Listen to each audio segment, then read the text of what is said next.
Welcome to the Crazy Hat Chemist. So another video here on acids, bases, and titration. So let's get moving. Bam!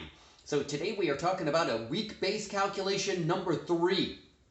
Before we move on to this, what I want you to do is take a look at weak base calculation number 2 and understand what you did in weak base calculation number 2 and what the pH was so that you can compare that to the answer for this particular problem here. Okay, here we go. Let's keep on moving. What is the pH of a solution composed of 0.25 molar ammonia with a 0.10 molar ammonium chloride? The Kb for ammonia is 1.8 times 10 to the negative 5, and this is a common ion effect problem or a buffer problem. So if you are looking at common ion effect or a buffer problem, this is an example of that. Okay, so this is ammonium chloride. Ammonium chloride is a salt because anything with ammonium ion is 100% dissociated. So if I have a 0.1 molar ammonium chloride, that means that I have a 0.10 molar ammonium ion concentration, and I have a 0.10 molar chloride ion concentration. Okay, but the chloride is plus water is neutral in solution. And why is the chloride ion neutral in solution? Because it is a conjugate to a strong, and that conjugate to the strong is hydrochloric acid. So the conjugate to the strong, that's hydrochloric acid, is a strong acid, and the chloride ion is a conjugate to that, therefore it is neutral in solution. So the only ion that I need to worry about with the ammonium chloride salt is the ammonium ion. And now I know its concentration. Its concentration is 0.10 molar. Okay, now you got that. Now we're going to write the reactants. We're going to write ammonia plus water. And we have written this equation here before. We got ammonia plus water. Ammonia is aqueous, water is a liquid. We're going to write the conjugate pairs to this so that we get the products. Okay? And hopefully you understand how to do that because this is just like weak base calculation number 2. So moving quickly here. So ammonia is a base. Its conjugate is an acid, which is the ammonium ion. Water, in this case, is an acid, and its conjugate is the hydroxide ion. Those are my conjugate pairs. Now, of course, this is a weak base calculation. It's not a strong base calculation. And of course, then we are going to have to do an ice table for every single one of the weak base or weak acid type of calculations. Ice is initial, change, and equilibrium. So what's the initial concentration of ammonia? Well, I'm going to read the equation right there back again, at least the section that's important. And I got a 0.25 molar ammonia. All right, so you got that. How about the water? The water, again, I don't have to worry about because it's a liquid, so I'm going to ignore that. Now, here's where something changes. Because this is a common ion, that is, there's a common ion on the reactant side and the product side, or it's a buffer type of problem, that means that I actually have a numeric value for the ammonium ion. And how is that numeric value for the ammonium ion derived? And I kind of did that at the beginning here in the upper right-hand corner where I had ammonium chloride, which is a salt and dissociates. And I get a 0.10 molar for the ammonium ion. So that's what I'm going to put right there. How much hydroxide ion do I have initially? Again, this is right back to what we think it should be, and that is if it's a product, it's going to be 0 initially on the product side. Now we're looking for the change. So if it's on the reactant side, it's going to be a subtraction. If it's on the product side, it's going to be a plus. I'm using the stoichiometric coefficients, which is 1s throughout this entire problem. So I'm going to have a minus 1x. I'm going to ignore the liquid water. I'm going to have a plus 1x for the ammonium ion and a plus 1x for the hydroxide ion. Now what we're going to do is add up my columns here. So I'm going to add up the initial and the change to get the equilibrium. So for ammonia, it's 0.25 minus x. For the water, I ignore it again. For the ammonium ion, it's 0.10 plus x, and that's what I got there. And the hydroxide is 0 plus the x, and that will give me x. Okay, hopefully that's okay so far. There's only been one small change compared to weak base calculation number 2, and that's that common ion that's included in here.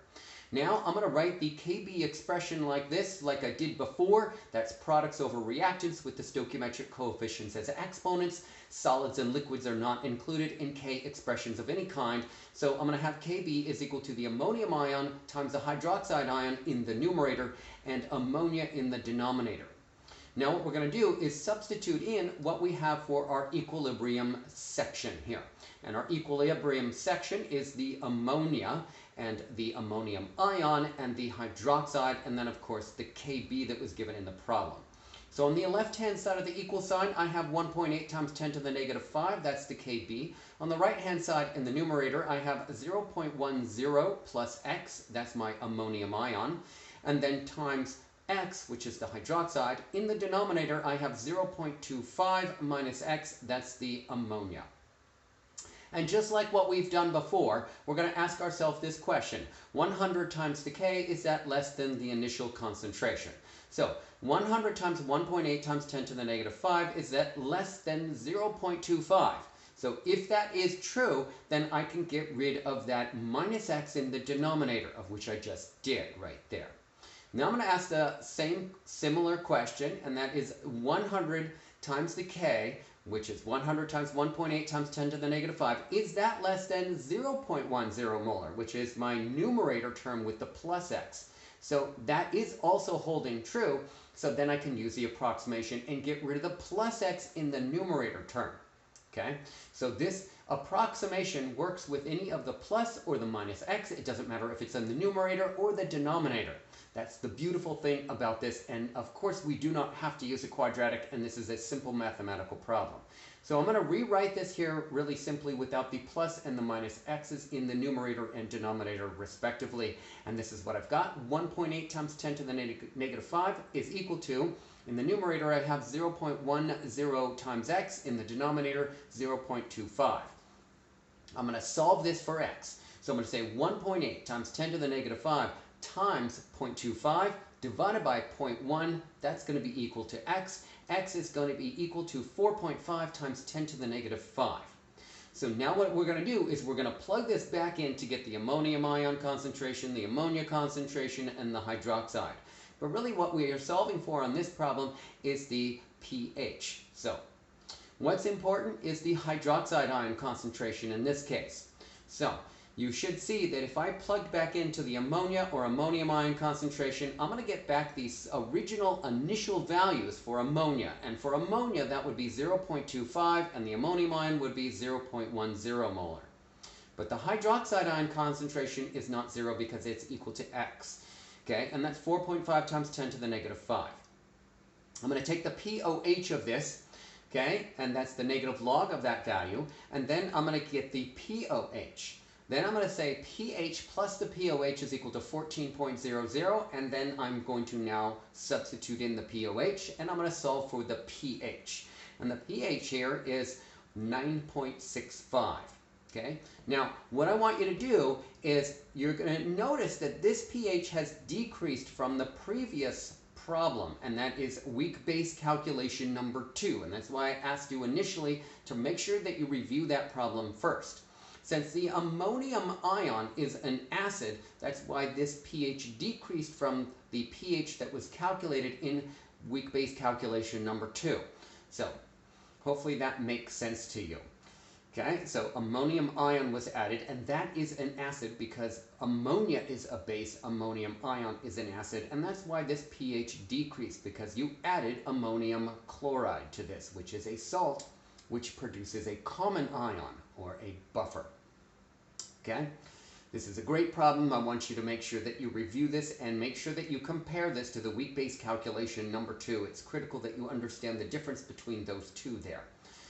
Okay, notice that this is a buffer problem, and we're going to be talking more about what a buffer is. So I didn't cover that right here, right now, but we are going to be talking more about buffers in just a little bit. So hang on to that, more on that.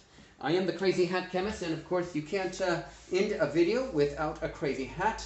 The question is can you see what animal is on my hat? It's a very small, tiny animal. It's right below the propeller here. Anyways, give me a thumbs up, subscribe to my YouTube channel, find me on the web on my website. Got all kinds of great things on there for you. Give me a thumbs up, subscribe to my YouTube channel, and pass it on to all your cool chemistry friends. I'm going to see you next time for more cool chemistry videos. Bye for now.